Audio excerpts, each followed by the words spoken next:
इस मुल्क का बेड़ा गर्क करने में किस किस का हाथ है। सबसे बड़ा हाथ इस भुट्टो का है और इस शेर का है जो इस मुल्क को पनपने नहीं देते। जैसे ही ये मुल्क उठने लगता है इस मुल्क का बेड़ा गर्क कर देते हैं। इनको अगर आवाम उतार भी दे तो वो इस्टेब्लिशमेंट दोबारा इनको खींच कर घसीट कर हम पे मुसल्लत कर देती है। हमारी तो बस यही दुआ रह गई है इस इस्टेब्लिशमेंट से भी जान छूटे और इस भुट्टो और शेर से भी जान छूटे, ताकि हम दोबारा बांग्लादेश से कम यार बराबर पर तो ये आ जाए। आज तो वो कहते थे ना वो टका भी भाई हमसे बेहतर है, हमसे आगे गुजर गया है। सिर्फ इन सियासतदानों की मरहूने मिलत, इस एस्टेब्लिशमेंट की मरहूने मिलत। अस्सलाम वालेकुम व्यूअर्स, मैं हूं जावेद इकबाल कुरैशी। मैं आपकी खिदमत में दोबारा हाजिर हूं। व्यूअर्स, जैसा कि आप सबको मालूम है कि जब कभी दो आदमी पाकिस्तान में अगर आपस में लड़ते थे तो सबसे पहले जो एक बात की जाती थी वो बात ये थी कि तुम मुझसे क्या लड़ाई करोगे, तुम्हारी तो एक टके की औकात नहीं है या दो टके की औकात नहीं है। तो दोनों में से लड़ने वाला कोई एक जो बंदा वो लाजमी ये बात कहता था कि तुम्हारी तो टके की औकात नहीं है और तुम मुझसे लड़ने आ गए हो या मुझसे बहस रहे हो या मुझसे इस वक्त लड़ाई झगड़ा कर रहे हो।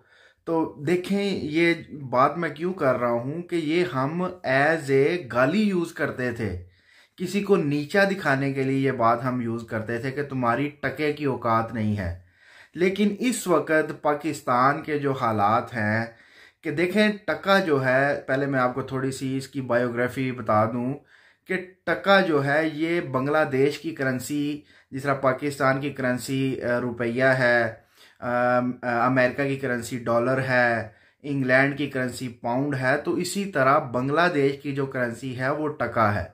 वो टकों में वो अपने पैसे शुमार करते हैं और उनकी करेंसी का नाम टका है। तो उस वक़्त जब 1971 में जब बांग्लादेश अलहदा हुआ था तो उनकी करेंसी टका थी और उस वक़्त हमारा 1 रुपया बांग्लादेश के 2.5 टकों के बराबर था। यानी कि उनका 2.5 रुपया था और हमारा 1 रुपया था। अगर हम 1 रुपया कन्वर्ट करते तो उनका 2.5 टका आता था। जैसे आज डॉलर की कीमत 200 और कुछ है, पाउंड की कीमत भी तकरीबन 260-70 है। तो इसी तरह उस वक़्त टके की कीमत तकरीबन 2.5 या 2.25 रुपए के करीब थी। तो ये हम एज़ यूजुअल हम इस्तेमाल भी करते थे, भाई टके का तो बंदा नहीं है और हमें बातें करने आता है। तो ये बात हम अक्सर ज़ुबान ज़द-ए-आम अभी तक भी हम ये इस्तेमाल करते हैं। लेकिन अब हुआ क्या है कि हमारे सियासतदानों की वजह से, हमारे सियासतदानों की करने की वजह से, मेहरबानी की वजह से हमारे सियासतदानों ने आज ये हाल कर दिया कि आज उनका 1 टका है, बांग्लादेशी करेंसी का 1 टका, और हमारे मुल्क का अल्लाह के फजलो करम से 2.5 रुपया 2.25 रुपए के बराबर हो गया है।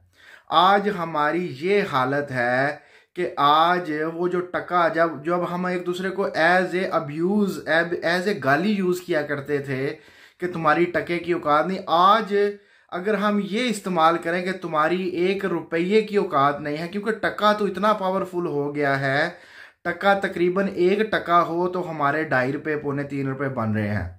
तो हमारे लिए ये खुद ही शर्म से डूब मरने का मुकाम है। देखिए, इसमें ज़्यादा जो डूब मरने का मुकाम है वो हमारा काम है, अवाम का। क्योंकि अवाम ने क्या करना है, अवाम का सिर्फ काम है कि इन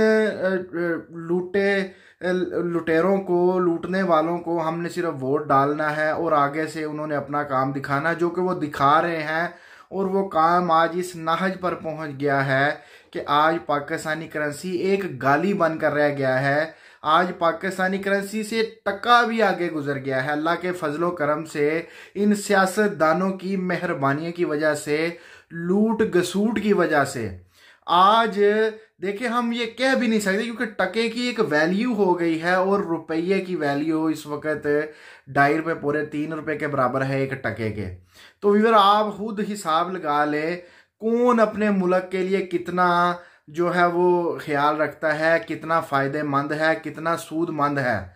देखिए, जब 1971 में जब बांग्लादेश अलहदा हुआ था तो उनके पास 2 तिजारती जहाज़ थे जिनसे वो तिजारत किया करते थे पानी के ज़रिए।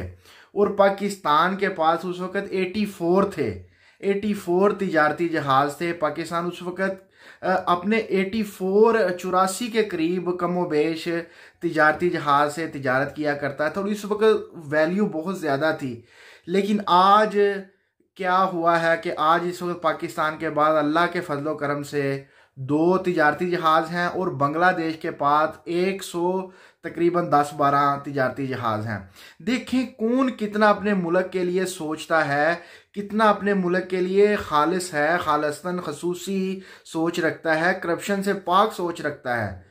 अब एक और बात मैं आपको बताता चलूँ, फ़र्क क्या है, आखिर वो क्यों तरक्की कर रहे हैं और हम क्यों पस्ती की तरफ जा रहे हैं। दिन ब दिन हमारा ख़जाना खाली होता जा रहा है, दलदल में हम फंसते जा रहे हैं। तो इसकी सबसे बड़ी वजह अगर मुझे जो समझ आई है, आप भी अगर सोचें तो आपको समझ आएगी। देखें 1971 में जब वो मुल्क अलहदा हुआ तो उस वक़्त वो भी हमारी तरह थे, बल्कि हमसे भी बदतर थे। लेकिन उन्होंने क्या किया, सबसे पहले अपने मुल्क में भुट्टो को मार दिया, क्योंकि हमारे मुल्क में तो आज तक भुट्टो जिंदा है और जिए भुट्टो के नारे लगते हैं। उन्होंने अपने मुल्क में सबसे पहले भुट्टो को मारा और कहा नहीं जी, आज के बाद भुट्टो मर गया, हमारे मुल्क में गरीब जिंदा होगा, हमारा मुल्क बचेगा, भुट्टो नहीं बचेगा। तो उन्होंने अपने मुल्क में बांग्लादेश में भुट्टो को मार दिया। उसके बाद उन्होंने शेर का खात्मा किया। उस शेर का जो आजकल मुस्लिम लीग नून का निशान है या जो भी जितने भी मुस्लिम लीग आप लगा ले, उसने कम से कम उन्होंने तीर का जो भुट्टो का निशान था, तलवार भी कभी उनका निशान रही है, उसके बाद उन्होंने शेर का खात्मा किया। उन्होंने इन 2 पार्टियों को अपने मुल्क से चलता किया, भुट्टो को मारा और मुस्लिम लीग को ख़त्म किया।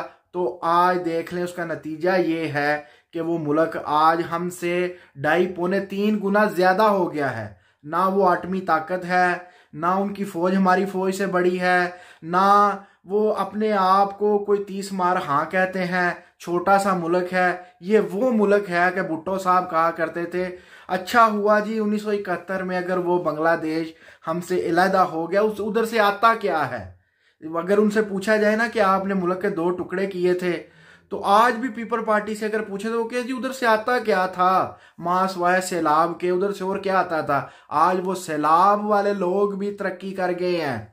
इन पीपल पार्टी और मुस्लिम लीग नून के लोगों से कोई हाली ये बिठा के पूछ ले कि वो मुल्क जो आपकी होते हुआ आपकी मौजूदगी में 0 से भी माइनस था, नीचे था, आज वो कैसे उठ गया है जब से उन्होंने आप दोनों को निकाला है।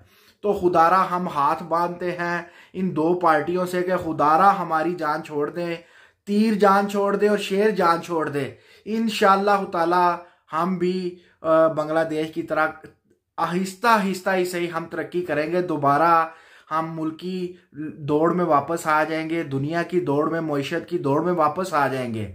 लोगों को ये एक साइंस समझ नहीं आती। सबसे बड़ी बात है कि उन्होंने अपने मुल्क में भुट्टो का खात्मा किया, भुट्टो को मारा। वो नारा नहीं लगाते।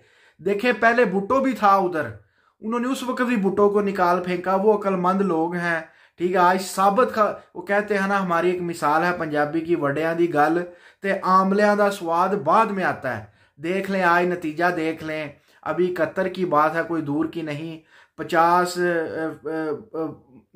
साल की कमोबेश बात है। आज वो हमसे 2.5-3 गुना आगे गुजर गए हैं।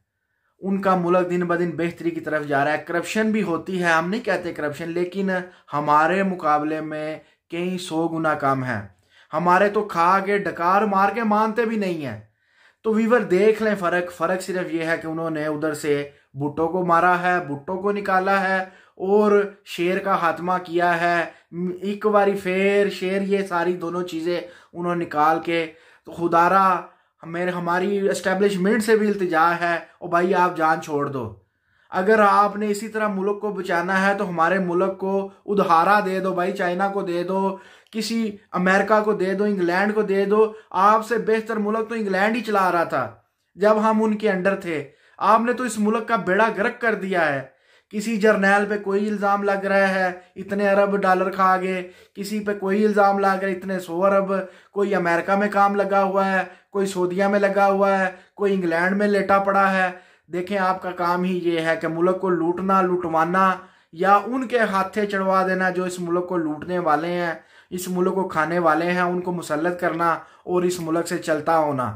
तो बीवर आप समझ गए होंगे बखूबी, आपको बताने की ज़रूरत नहीं है इस मुल्क का बेड़ा गर्क करने में किस किस का हाथ है। सबसे बड़ा हाथ इस भुट्टो का है और इस शेर का है जो इस मुल्क को पनपने नहीं देते। जैसे ही ये मुल्क उठने लगता है इस मुल्क का बेड़ा गर्क कर देते हैं। इनको अगर आवाम उतार भी दे तो वो इस्टेब्लिशमेंट दोबारा इनको खींच कर घसीट कर हम पे मुसल्लत कर देती है।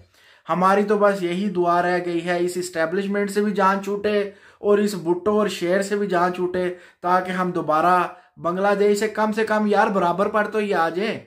आज तो वो कहते थे ना वो टका भी भाई हमसे बेहतर है, हमसे आगे गुजर गया है। सिर्फ इन सियासतदानों की मरहून मिलत, इस इस्टेब्लिशमेंट की मरहून मिलत। तो ये थी मेन वजह जो मैं आपको बताना चाह रहा था कि बांग्लादेश ने क्यों तरक्की की। बांग्लादेश ने सिर्फ भुट्टो को मारा है, ठीक है, और शेर को ख़त्म किया है। इस्टेब्लिशमेंट के पीछे पीछे नहीं बल्कि उनको अपने पीछे लगाया है। आज वो तरक्की कर रहे हैं। तो खुदारा हमारे मुल्क पाकिस्तान को भी चाहिए, लोगों को चाहिए समझना, इन 3 चीज़ों से जान छुड़ा लें। इस्टेब्लिशमेंट को से जान छुड़ा लें, सियासी इस्टेब्लिशमेंट से, भुट्टो से और शेर से। जब ये तीनों चीज़ें निकल गई इंशाअल्लाह ताला हमारा मुल्क भी दोबारा दिन दुगनी और रात चुगनी तरक्की करेगा। तो ये थी हमारी आज की वीडियो। उम्मीद करते हैं आपको अच्छी लगेगी। अपनी राय देना ना भूलिएगा, अपना हाथ याद रखिएगा। नेक्स्ट वीडियो में आपकी खिदमत में दोबारा हाजिर होंगे।